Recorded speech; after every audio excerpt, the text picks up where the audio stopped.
Hi everyone, how's everyone doing? Hope you're all well. Now, before we kick off with this webinar, if anybody's having any sort of technical challenges in viewing this webinar stream at all, what I highly recommend is to go through the usual kind of tech checks that we all tend to go through if something doesn't work for us first time around. So if you're tuned in on your desktop or laptop computer, feel free just to hit that refresh icon on your web browser right now, and hopefully everything should reload for you correctly.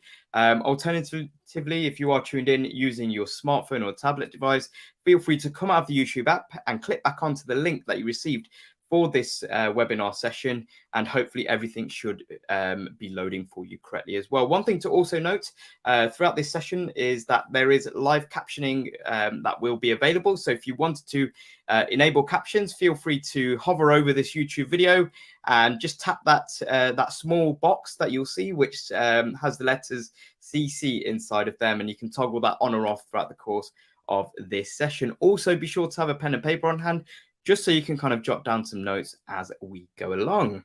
Okay, so I hope everyone's kind of set up and geared up for this session. So welcome to this Google Digital Garage webinar session, all about safety first, protect yourself online in partnership with Which. My name is Rikesh. I'm going to be your webinar presenter, taking you through the course of this session, which is going to last for approximately 60 minutes. So I'll kick off with a little bit about me. So I'm a trainer for Google's digital skills program, Google Digital Garage.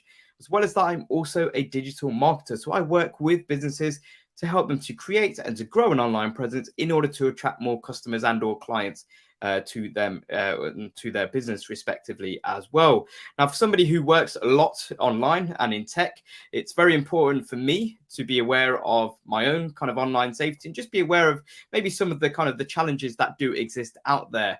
And this is going to kind of form the basis of today's webinar session on safety first, protect yourself online.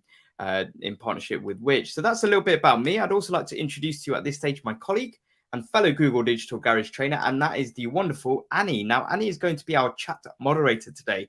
So feel free to kind of drop in any sort of questions that you might have. You might have seen already on the right-hand side of your screen that there is a live chat box. So that is your space over the course of the next hour to drop in questions that you might have. You'll also see questions that will appear on screen. So feel free to kind of get involved. Feel free to kind of let me and Annie know your thoughts. And I'd love to kind of read out as many kind of comments and questions that we do have coming through throughout the course of this session. So be sure to kind of be active in that live chat as we go along. In order to type away in the live chat, you will simply just need to sign into your YouTube account, which is very quick and easy to do. Now, this webinar session on Safety First, Protect Yourself Online is one of many webinars that we actually run as part of a wider Google Digital Garage webinar offering. So if you have a look down below me where I'm pointing, you'll see that there is a video description box. Contained within there is a link to the Google Digital Garage website where you can sign up for more webinars. Now, many of you would have already done this before. When you signed up for this webinar session, you would have gone into the live training tab and actually had a look and found this session titled Safety First and booked yourself onto to attend, just like you are doing right now. Now, one thing you would have noticed is that there's other courses that are available on a variety of other topics that might be useful for you, either you as an individual or you coming at it from kind of more of a business angle as well. Now, all of these webinars are available for you to attend at no charge. So the only commitment on your end is just tuning in on the right date and at the right time using the YouTube link that you will receive. Now, another fantastic resource you will find on the Google Digital Garage website is the online courses section. So these are a list of loads of online courses. I believe there's over 100 online courses on the Google Digital Garage website, which you can complete in your own time and at your own pace as well. There is a course on there in particular called the Fundamentals of Digital Marketing course, which you will see appear first. The reason for that is because that course is a course that upon completion, you will actually receive an added bonus of receiving a certificate from Google recognizing that you've completed that course as well. So definitely check out all of those resources when you do get a moment. But before we actually have a look at Safety First, Protect Yourself Online in partnership with Which, let's actually have a look at who Which are. So let's have a look at Which. So about Which. So Which are the largest independent consumer organization in the UK. So the reason for this course kind of coming to fruition and existing is because of Google's deep understanding of technology combined with Which's expertise and focus on making things as easy as possible for the consumer, kind of led to this course being created and kind of the synergy entailing from that as well. So let's have a look at what we're covering in today's session. So in this session, we're first of all going to be looking at ways in which we can be safer online. And that word is going to be emphasized throughout this session, is ways to be safer. We can't be kind of 100% safe all the time, but as we kind of go through some of the measures and some of the steps that we can look to take throughout this webinar session, hopefully we can be as safe as possible. Once we've kind of had a look at ways in which we can be safer online, we're then going to be looking at some of the kind of common threats that exist online. Now, the common threats that exist online to this day, and the ones that we're going to be going over, might be kind of outdated in a few years' time. There might be other new threats that might be kind of coming that might be coming on the scene as well. So this is very much kind of a moving piece. So we'll have a look at some of the common threats that do kind of currently exist today. Some of these you might think, oh yeah, I've come across this before, and then some of these you might think, great, I'm glad I kind of picked up on this. I can kind of bear this in mind when I kind of when I'm using kind of the online world myself, in case I encounter any of these coming up in the future.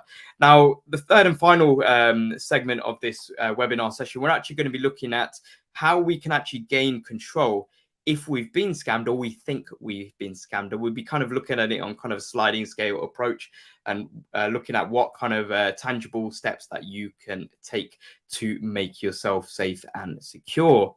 So I'd love to kind of know throughout the course of this session where you're kind of tuning in from. It kind of gives us great insights to kind of know. The beauty of kind of the YouTube is that people can be tuning in from different parts of the world. So feel free to kind of drop in the live chat where you're tuning in from. I'd love to kind of read out some of your comments, your questions as well throughout this session from the live chat as we go along. So I want to kick off the first part of this session by showing you some cybercrime stats. And you can see some quite sort of eye-watering numbers. So you can see here that 132 billion was stolen by hackers last year. Now, these figures are kind of accurate up until a number of years ago. So that figure might have kind of increased. It might have kind of stayed the same. But the one thing that you would probably get from these figures that you can see here on screen is that cybercrime is big business. And that's something that we just have to be vigilant about. It's not something to kind of scare us, even when we kind of go through some of the common threats that exist online. It's not designed to kind of scare us. It's meant to kind of help us be more vigilant and be more aware when we are kind of browsing, kind of spending time online. You can also see that when it comes to kind of cybercrime, cyber criminals are very, very savvy in terms of keeping up to date with the times. You can see that 18 million COVID-19 scam emails were blocked by Google, or are blocked by Google every day through Gmail. So this is something where cyber criminals are actually looking at kind of the current landscape of the world and looking to be opportunistic off the back of that as well. And you can also see, kind of following on from that, there's over 700 plus websites that are created with a view of kind of mimicking the likes of kind of Netflix and Disney Plus sign-up pages. And this is something which is in line with more and more of us, especially over the last couple of years, utilizing various kind of streaming service providers in general as well, because we weren't able to be out and about as much as we usually would have been as well. So that's just kind of a little bit of food for thought there, all these kind of stats and figures, because sometimes we kind of think, oh, cybercrime, it's probably not that much of a lucrative industry, but you know, the figures are there for a reason, and that's just kind of there to kind of make us aware that we want to just be aware of our own safety online. So there are kind of a variety of cyber misconceptions that we do all tend to have.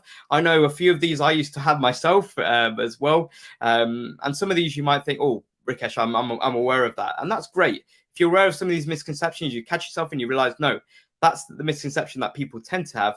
But no, I'm actually aware of this factor, and something is either true or not true going forward as well. So some misconception you can see here on screen include the likes of, I don't have anything worth stealing. Now, this is a misconception that I used to have a number of years ago. I thought, not really got anything worth stealing at all, you know, finances, that kind of thing. But your identity alone is worth stealing for cyber criminals. because once somebody has your identity, they're able to kind of create kind of accounts. They're able to create other kind of kind of presences on other platforms out there as well, and that's something which can be damaging for yourself, either kind of financially or reputation wise as well at times. Another misconception you can see here on screen is that it's just big businesses that are usually attacked, and that can sometimes be a misconception. Maybe when we watch the news, sometimes we hear about, right, there's been a big hit on kind of big businesses when it comes to kind of cybercrime.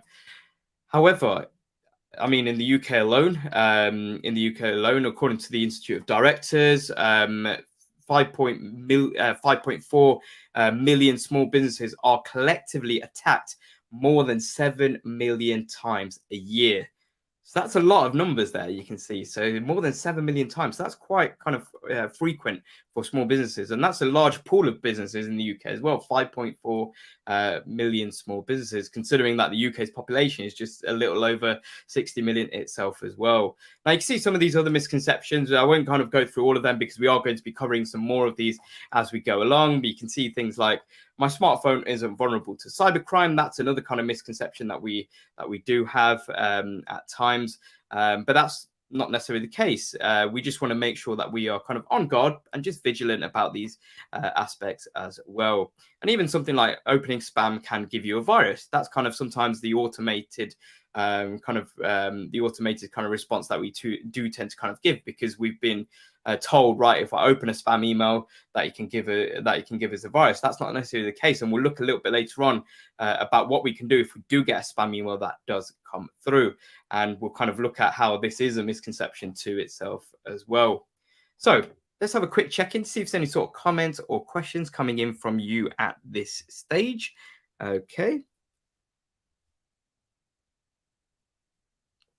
Okay, so I can't see any comments or questions at this stage, and that's okay, because we're just kind of warming up into this webinar session, just kind of looking at kind of some of those misconceptions. Just kind of we look through kind of some of those cybercrime stats, and that's just more kind of for awareness as well. Now we're actually going to be moving on into looking at ways in which we can be safer online. And if you do have any comments, if you do have any questions, pop them into the live chat. And as I mentioned, either myself and or my colleague Annie will be able to pick up on these comments and questions as we go along. So let's have a look at ways in which we can be safer online. So we've got kind of a list of 5 here, and we're going to be going through each one of these in turn. So first of all is to protect your devices. Also, we want to watch out for public Wi-Fi.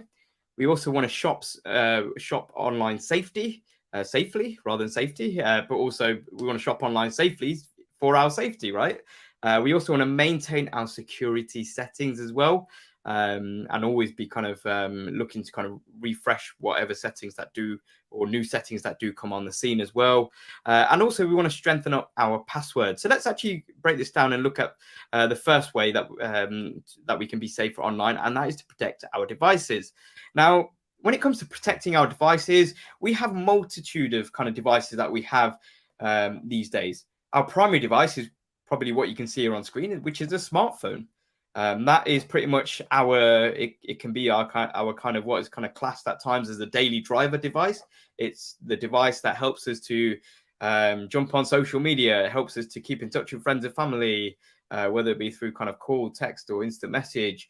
It's the device that gives us satellite navigation directions, whether walking or driving. It does quite a lot. It's a camera for us as well. So there's a lot of kind of functionality of a smartphone. But there are other devices as well. So you think about the likes of a desktop, you think about the likes of a laptop as well.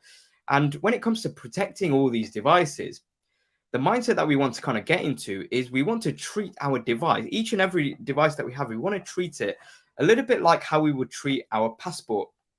So for me, I recently went abroad, and the one thing that I always made sure, and I even put reminders on my phone as well to make sure I kind of grab it in the morning and I don't leave it behind in the hotel, is to grab my passport. And make sure that that is there. That's kind of there with kind of the other kind of important things, such as my smartphone, such as my wallet, such as my keys as well.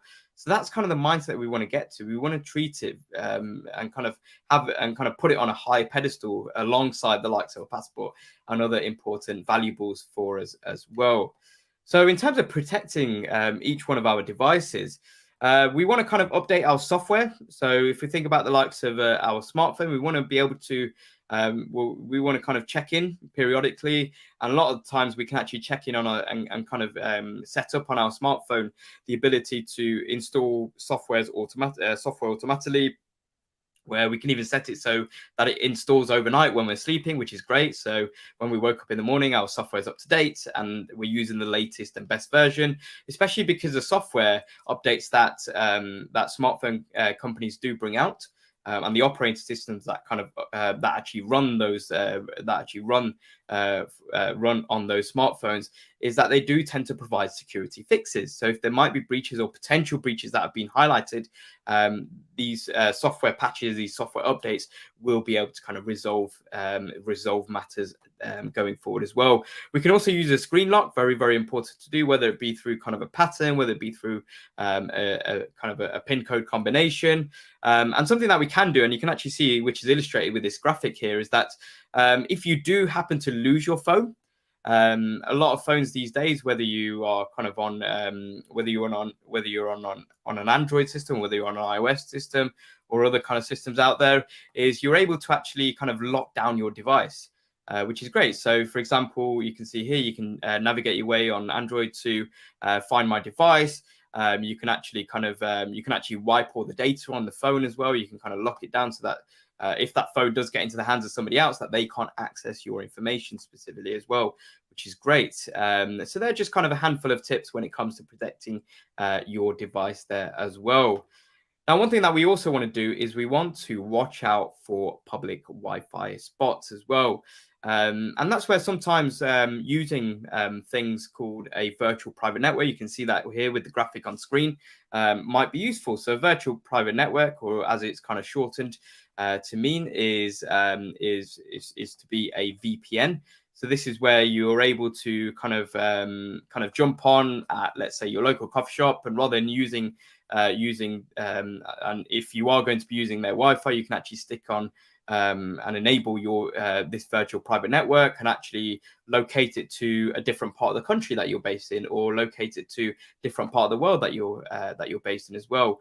And that's something which in the video that I'll show you in just a second can be useful, especially if there are potential scammers in the same coffee shop as yourself, or that are generally based online as well. So just want to show you a short video about how to be kind of safe in general on the go. So take a look at this. It's just a very short video clip on online safety on the go.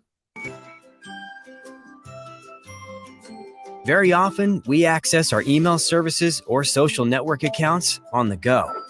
On mobile devices, all services that you use are accessible through apps and therefore only one tap away without having to log in every time. That's why it is important to learn how to keep these devices protected. Locking your device helps you in case you leave it behind or if you're worried about someone else scrolling through your phone.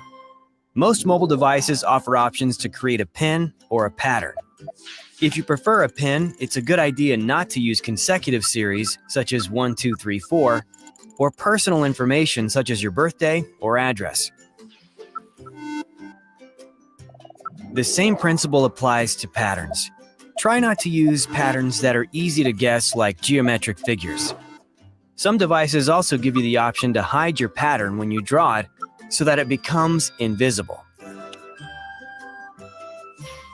It's good to be cautious about the apps, games, and videos and attachments you download because they could harm your devices and put your personal information at risk.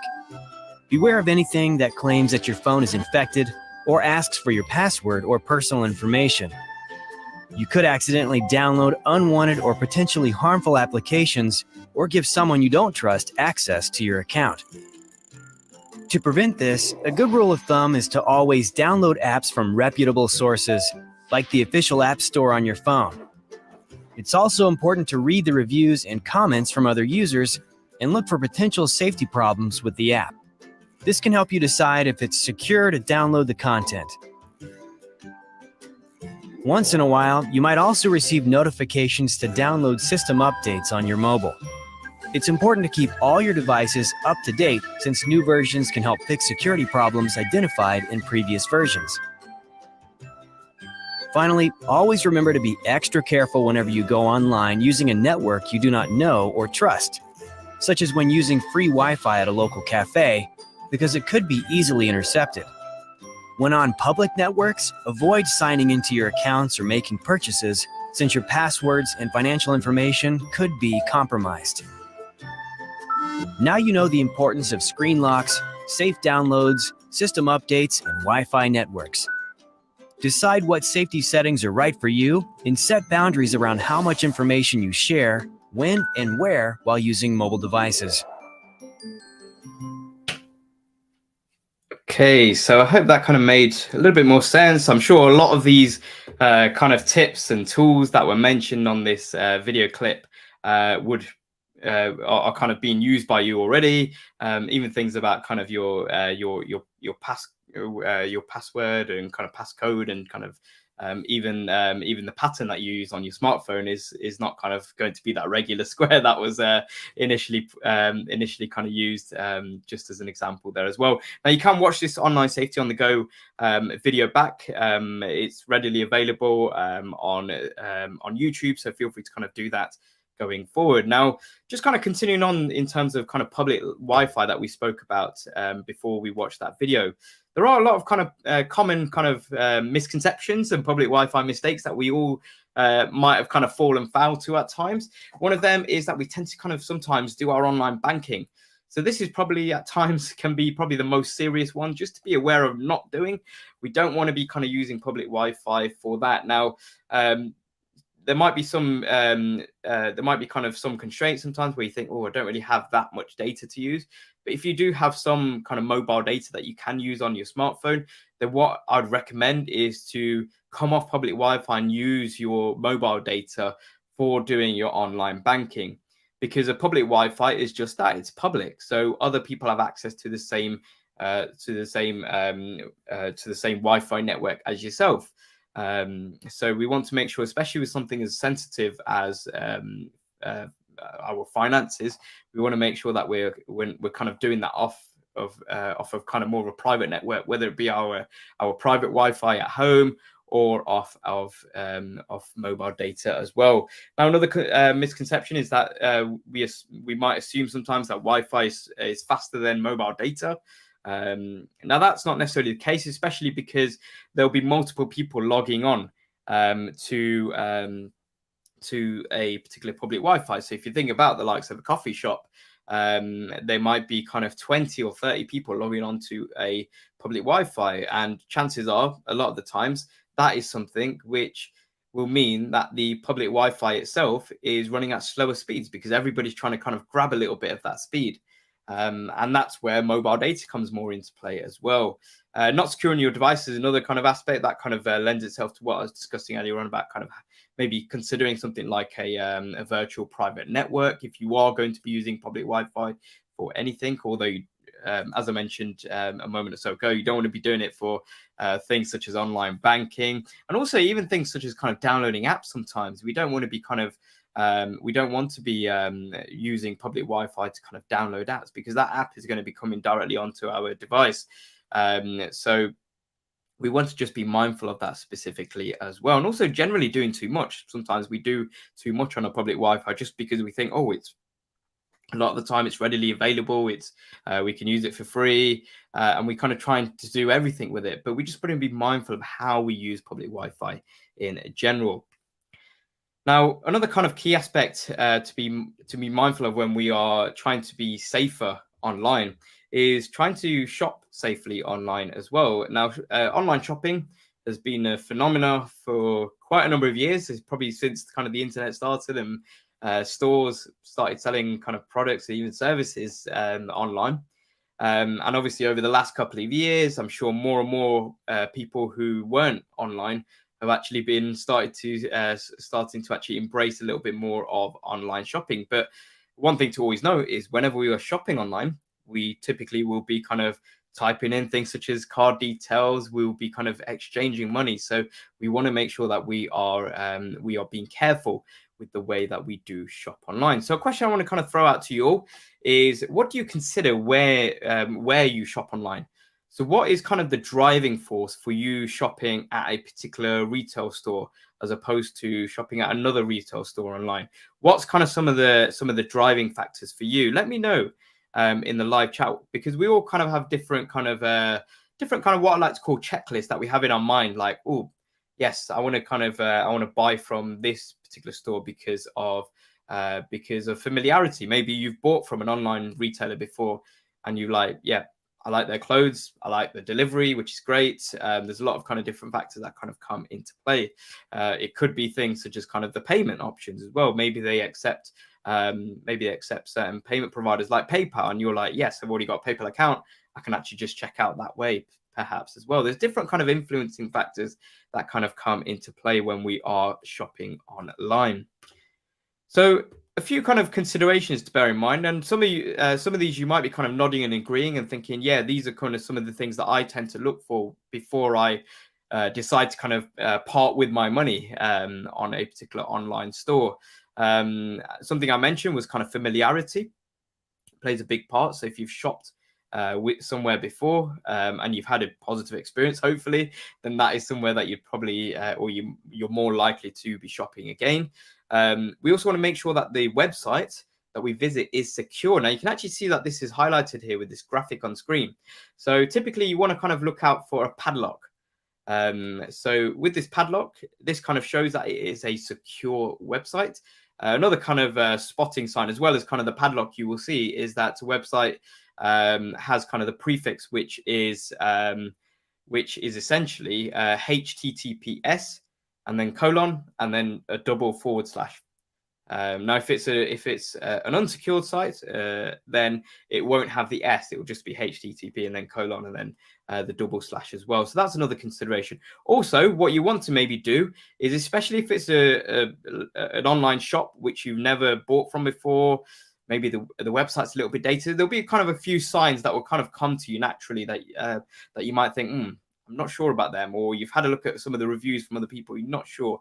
Is what you can do is maybe have a look at the privacy policy for that particular retailer sometimes as well.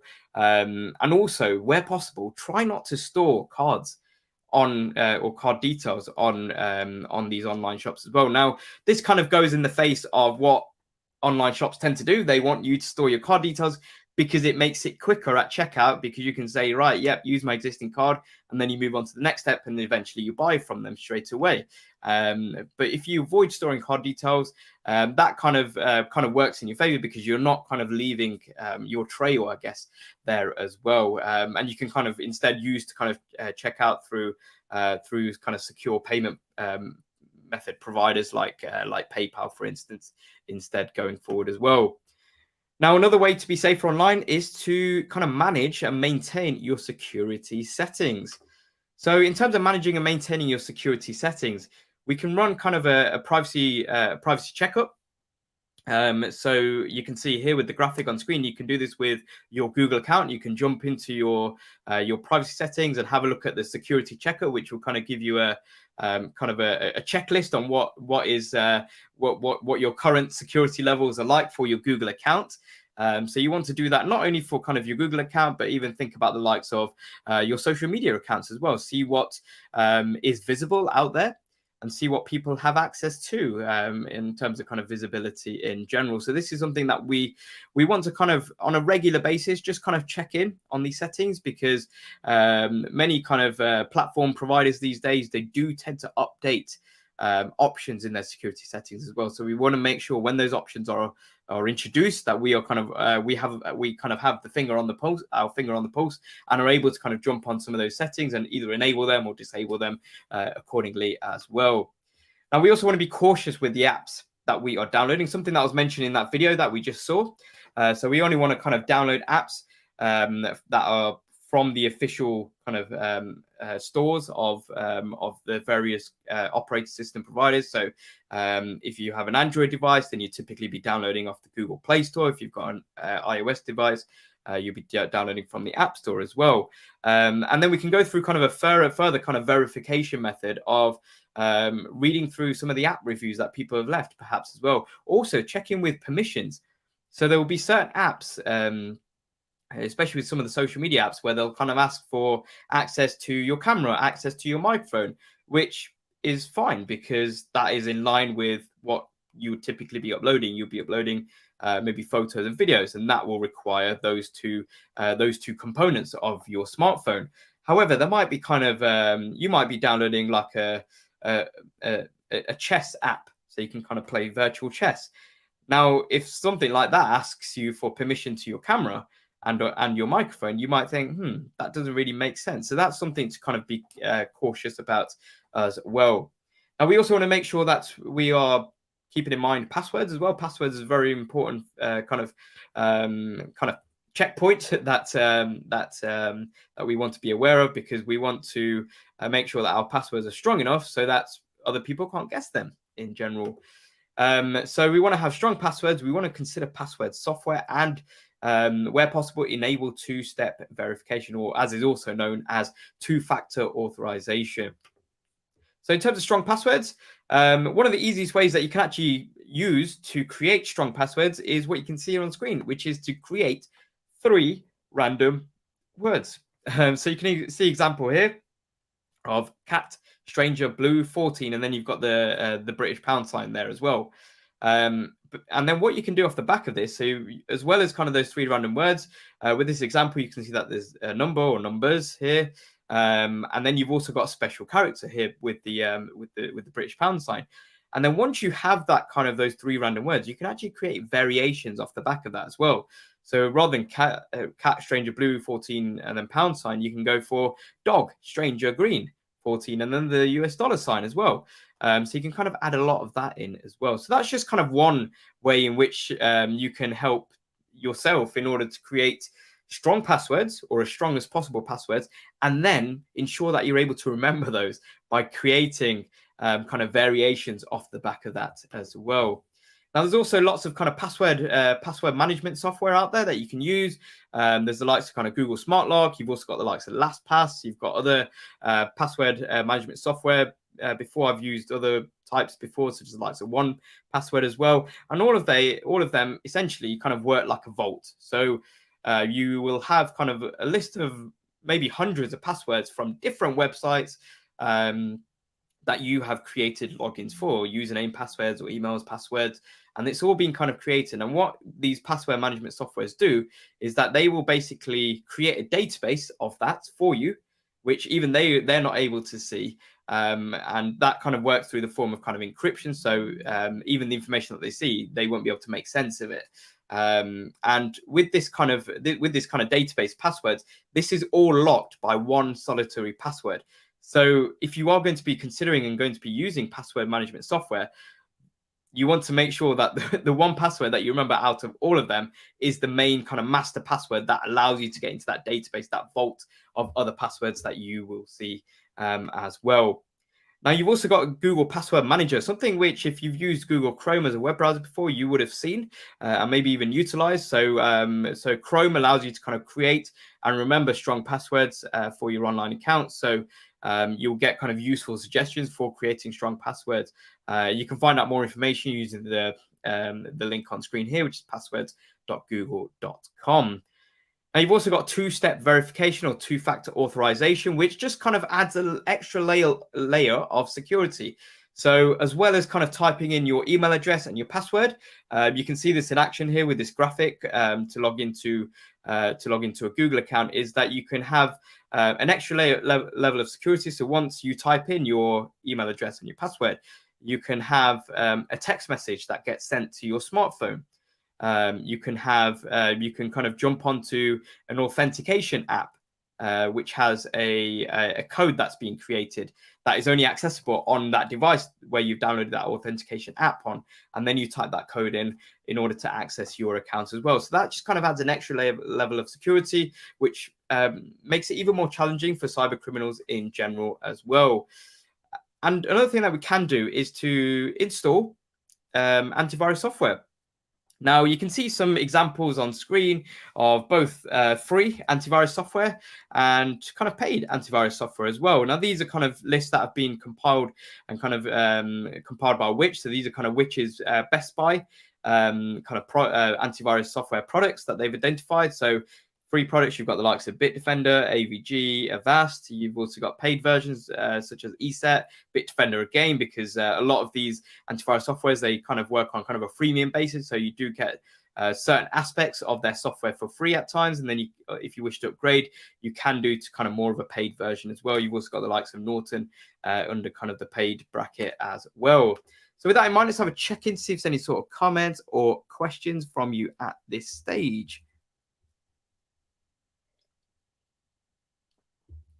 Okay, so can't see any questions, but I can see some comments from Amir, who's mentioned, I believe it's in relation to the question about kind of the shopping in terms of what makes you choose a particular website over another, especially when it comes to kind of online safety. You mentioned kind of reviews about the website. Yeah, sometimes it's nice to kind of do that kind of homework. Just have a look at some of the reviews. What people have been saying.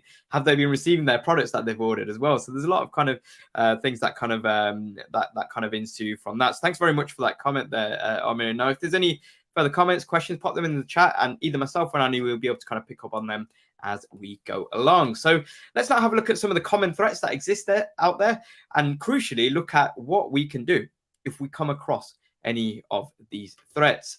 So a question to you, kind of just putting this out there, is does anybody know what malware means? What is it? So let me know in the chat what your thoughts are in respect to what malware is.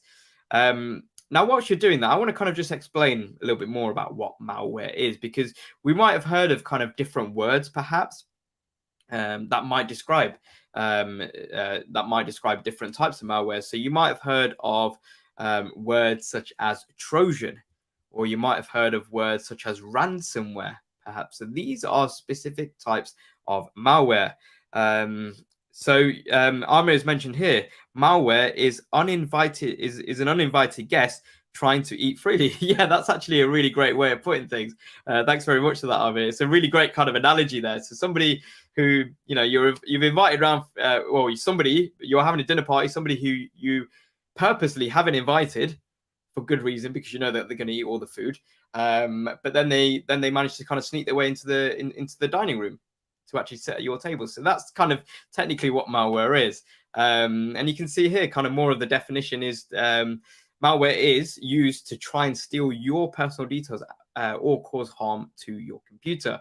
Now, we do get kind of different types of malware that do exist. So this could be anything from kind of opening email attachments. This could be downloading software from malicious websites as well. So let's have a look at some examples here. So in terms of kind of an email, you can see that there's an example here on screen of an email which is kind of pretending or kind of spoofing to be Epson. And you can see that there's a few kind of flags here.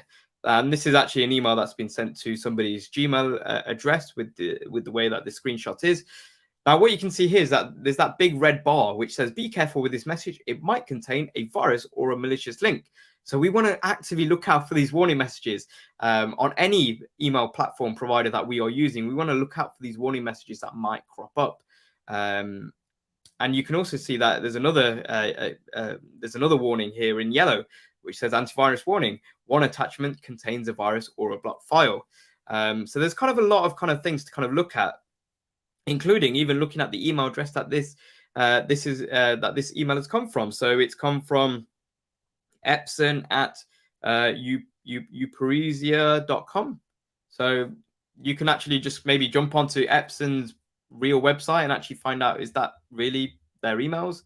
So you can kind of just do a little bit of quick homework before you actually even decide to click on that link. And there's a lot of kind of flags before you even click on that link that even says, you know, be careful with this message. There's also the antivirus warning. And then also on the email attachment, it says virus found. You can also see the title of that attachment, which says list8.pdf.zip. So it makes me think, well, what is it? Is it a PDF document or is it a zip file? Which one is it? It's got kind of both in there as well. So again, that create more doubt in my mind as well. So when it comes to kind of mitigating a threat such as kind of attachment coming through kind of spam emails like this, you just don't want to open the attachment. Even if you've opened the email, that's a misconception that you're automatically going to get a virus. That kind of is in line with one of the misconceptions that we looked at the early part of this webinar session. But that's not necessarily the case. That where you might get where you might get kind of a virus or kind of have malware kind of on your device and computer is when you actually take the action step of downloading that attachment. So what you want to do is don't open the attachment at all. Even if you do open the email, don't open the attachment and delete that email. And don't just kind of delete it and that's it. You want to delete it and then go into your deleted items and delete it from there as well. And also maybe just for good measure, just kind of run an antivirus check using some antivirus software that hopefully you've got installed on your device as well. You've also got kind of pop-up scams that look a little bit like this. Sometimes it can be quite sort of daunting, especially if we've not seen anything like this before. We think, oh, wow, okay, I need to do something here. But the best thing that you can do with pop-up scams is to close the pop-up scam messages that do appear, even though sometimes they do kind of make it challenging for you to actually find that kind of cross button sometimes as well. So close the pop-up messages, ignore them when they do appear, and again, just run kind of an antivirus check on a regular basis on your device. Now, as well as kind of malware, you've also got phishing. So I don't mean phishing in terms of going down to the local lake. You can see phishing here is spelled a little bit different. So phishing is another kind of threat that exists out there online. And this is designed to gain your trust. So this is kind of a little bit more kind of more of a sophisticated type of threat. So this type of kind of scam and threat is designed to gain your trust so that you actively hand over details to your bank account, where they can obviously then take your money, or kind of personal details as well off the back of that. So let's have a look at some examples of kind of phishing that do exist. So you've got something like the COVID-19 scam. So you've got an example here of kind of a text message that apparently has come from the UK government. And it basically is saying to somebody that they left their property so many times during lockdown, and they've incurred a fine, and to actually click on a particular link, which will then apparently take them through to actually pay a particular fine as well. Now, actually looking at this message, what you can actually do is look at what the number it's actually come from. Also, rather than actually jumping onto and clicking on that particular link in the text message, what you can actually do is actually have a look online and actually see and actually find out, maybe even log into your .gov your .gov.uk account to actually see if it is actually on there. And that's by going directly to the main website, because the chances are, even if a website looks legitimate with the way that the link appears, if you were to actually click on that link, it might take you to a specifically different website to web page. And that's why it's always also crucial to always be kind of mindful of what is in that web address bar as well when you do kind of click on any links. So if in doubt, and what I'd say with anything, even if it is fully kind of legitimate, where you get kind of text messages come through, is just to go directly on the website. Don't click on the link, because that is for you a little bit of peace of mind, and you think, right, okay, well, if it is legitimate, great, I'm going to be logging on directly to my account, and that can sort matters that way. Whereas if it is if you do click onto it, you might be kind of falling down the line of kind of phishing, where you're then potentially giving away sensitive information to cyber criminals as well. Now, you've also got kind of scam emails that do exist. I'm sure many of us have had this before. I know I've definitely had scam emails through before, which are emails that have come through pretending to be companies that we may have accounts with. So you can see an example here of an email that's apparently come through from PayPal, and they said that there's an issue with the account. So the big kind of flag I can see here is that the PayPal logo doesn't look quite right. You can also see it says "Hello PayPal customer." Well, surely if they actually knew my name, they would actually just address me by my name. And then it's trying to kind of get you to kind of click where it says click here, where you can see it's highlighted in the blue rectangle there. So again, if in doubt, jump onto PayPal, actually find out and actually see, right, well, is there anything that I can actually do here? And is there actually an issue? Because you might log into PayPal and there's nothing wrong. That's when you know that it is a phishing email trying to kind of obtain sensitive information from you as well. You've also got the Hmrc scam that exists in the UK. So this is Hmrc stands for Her Majesty's Revenue and Customs. So this is essentially the tax office in the UK, and you got a text message here where they say, right, here's a tax refund that you're due to get. Click on this link that will get you there. You can see actually the link doesn't even look right either. And again, if in doubt, log into your Hmrc account and see whether you actually do have a tax refund due to you, because if you don't and you actually click on that link, that might be taking you down the route of actually doing what cyber criminals want you to do there as well. Now you've got kind of two Amazon orders here. Which one is right and which one is a scam? So the legitimate one is the one on the left, and you can see the fake one, the spam order confirmation, is the one on the right. But what you can see, the reason why I want to show you both of these is because there's not too many kind of differences between the two of these. I mean, the biggest kind of sign that you can kind of tell that the one on the right hand side is a phishing email is that the email address hasn't actually come from Amazon. So the name of the email address, so I can have the name of my email address to be my name.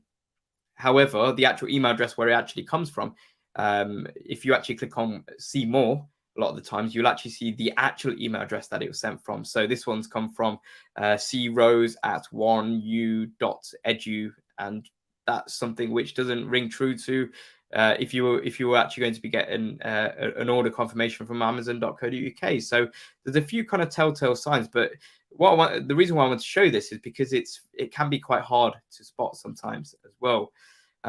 So kind of taking this on a little bit further, like a lot of the times with the likes of kind of things like kind of the Amazon invoice scam, you can see where they kind of sometimes they'll actually have on these order confirmations, oh, click here to confirm this, or click here to speed up delivery perhaps as well. If you were to click on that, you will generally be taken to a page which is not the Amazon website, which you should be taken to if it was legitimate, but you'll be taken somewhere else where you've got the cyber criminals who are actually looking for you to type in your email and password. And this is a process known as farming. So this is where they're actually, this is another type of kind of threat to be aware of, where cyber criminals are actively trying to get hold of your username, your password, your email address, your password, so that they can actually log in, pretend to be you, and obviously cause harm off the back of that as well. So again, that's kind of another level of sophistication that kind of exists as well. You've got kind of messaging app scams as well. So some of you might have kind of seen these types of scams that have kind of come through instant messaging apps saying, oh, send this message around to 10 people. You'll get kind of a gift card that you can use in your local supermarket. And this is all kind of designed to trick you into kind of distributing misinformation to kind of friends and family alike as well. Now, if you're kind of sitting there thinking, Rikesh, I kind of know kind of a lot of the telltale signs between what is kind of real and what is kind of fake and kind of spam, then what I definitely recommend that you do is check out the phishing quiz that is available for you to have a look at. So the phishing quiz link is right there on screen, which is phishingquiz.withgoogle.com, and you'll be able to kind of test out your knowledge. And even myself, I wasn't able to get kind of 100% on this when I did this first time around as well. So there are kind of certain ones, as I mentioned, as we kind of looked with that Amazon invoice order, that it can look very, very real at times, even with something like the likes of farming and kind of phishing alike as well. Now, you've also got social media scams that exist as well. So with social media scams, you might have kind of seen this with the likes of kind of adverts. So you can see here with an advert here, which is apparently from Apple Store UK, saying that iPhone 6s are actually now reduced to £0 as well. One, it's probably too good to be true, and I always think that with anything that we see, whether it be kind of adverts or kind of content online, sometimes if it's too good to be, or if it looks too good to be true, chances are it usually is in general as well.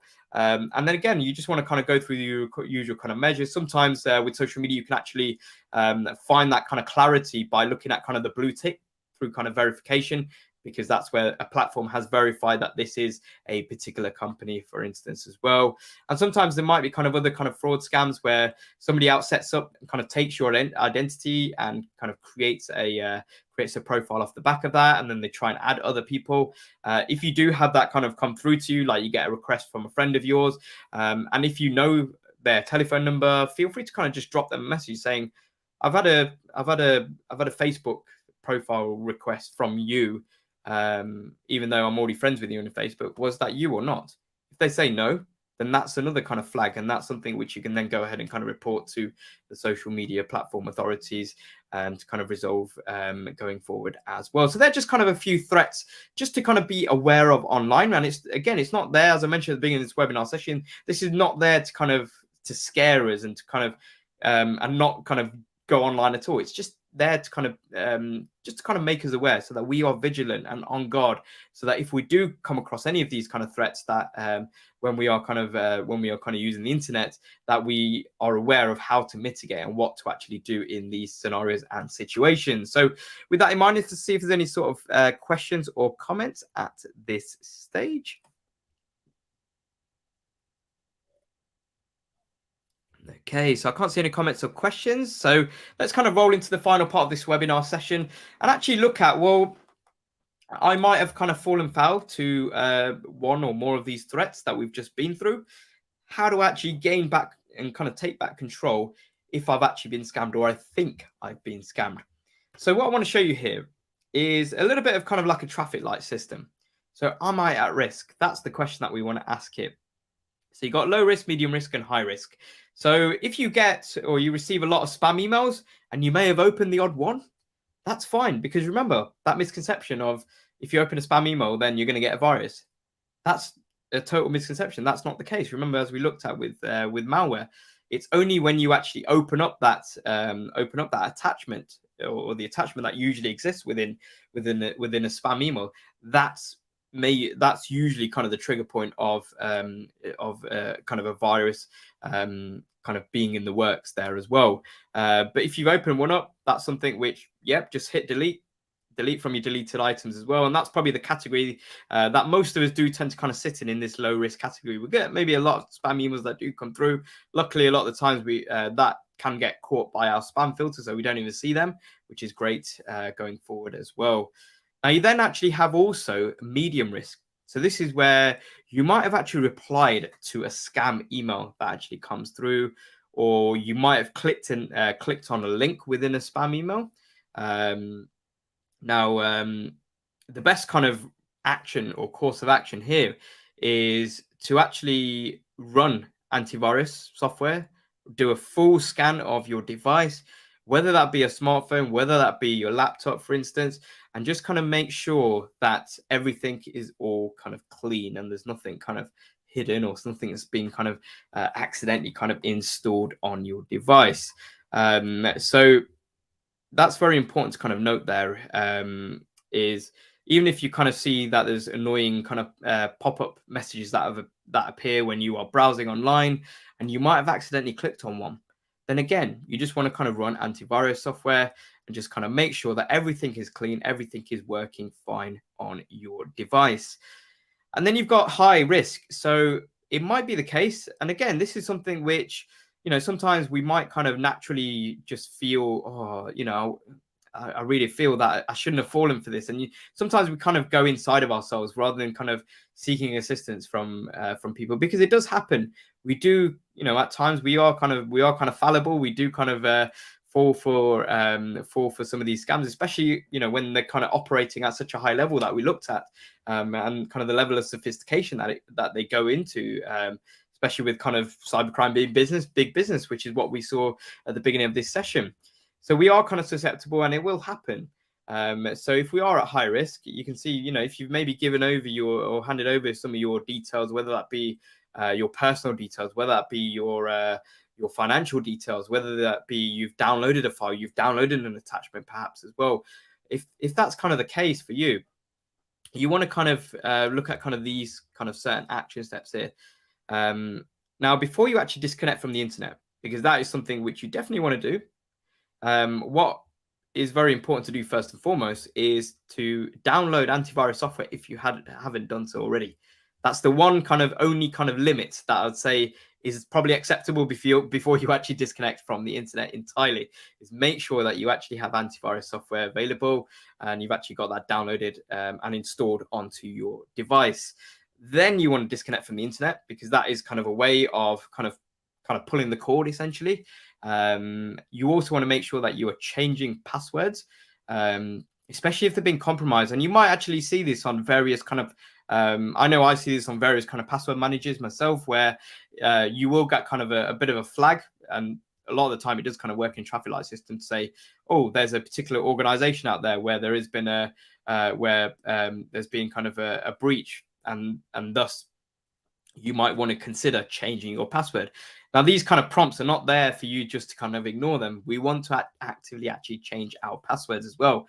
Now, even though it might seem a rather kind of arduous task, because we've just remembered the sequence of cat stranger blue 14 and the dollar sign, and now we've got to kind of create a new sequence, but it's something which is designed and there for your own safety. So if in doubt, and especially if we do get something flagged to us to say that a password might have been compromised, we just want to kind of stay on the side of caution and actually go ahead and change the password itself. And also what we want to do, especially when it comes to kind of financial details, we want to contact our bank. So if we feel that we have, and we know that we've given away kind of bank details, maybe to an online store that isn't as reputable as we thought, then what we can do is flag that to our bank. So if there is a transaction that is then made on our account, then that is something which usually most banks now have kind of an anti-fraud team. So they're the ones that will kind of pick up on that and kind of get in touch with us so that they can flag it to us, and we can kind of say, nope, that wasn't us. And then they can kind of resolve matters in regards to our bank accounts going forward as well. Now, a fantastic kind of resource that we can use when it comes to reporting cybercrime is Action Fraud. So you can see Action Fraud are the National Fraud and Cybercrime Reporting Centre, and they are based in the UK. So if you are based from anywhere else but the UK, I'm sure you'll be able to kind of Google and kind of find various kind of cybercrime reporting organizations within the country that you are based. But the beauty of kind of the likes of Action Fraud, especially in the UK, is that as well as kind of reporting what has happened to you, what will happen is they will kind of log that, and they will kind of put processes in place to educate everybody else to say, right, this is something to be mindful of. So so that's something which is great, because that's more kind of awareness that is opened up. And also the beauty of Action Fraud is that you should be given a crime reference number, which is very useful, especially if you have kind of lost money or lost certain goods and items as well, because that's something which you can then use for claims going forward as well. So definitely kind of check out Action Fraud if you are based in the UK. It's a fantastic resource. Even just to kind of bookmark their website, it's kind of nice, because you never know when you might potentially need it as well. Now, another fantastic resource that you can use to stay ahead is the Which website. So you can see here that you can check out kind of the scam alerts page of Which's websites. So you can kind of keep on top of what are kind of the latest scams that are kind of currently going on, just to make sure that you are fully up to date as to what to look out for. And if in doubt, again, we want to kind of go through those kind of best practices when it comes to all types of scams that do crop up and appear. And the final resource I want to just point out to you here is the Google Safety Center. So this is a fantastic resource. You can see the link on screen here. I'm sure that Annie will kind of drop the link into the chat for you as well. You can have a look at some of the common types of scams that exist, especially when it comes to the COVID-19 online scams that do appear as well. And again, it's another fantastic page for you to kind of bookmark on your browser as well. So with that in mind, let's have a final check-in with questions. So let's have a look.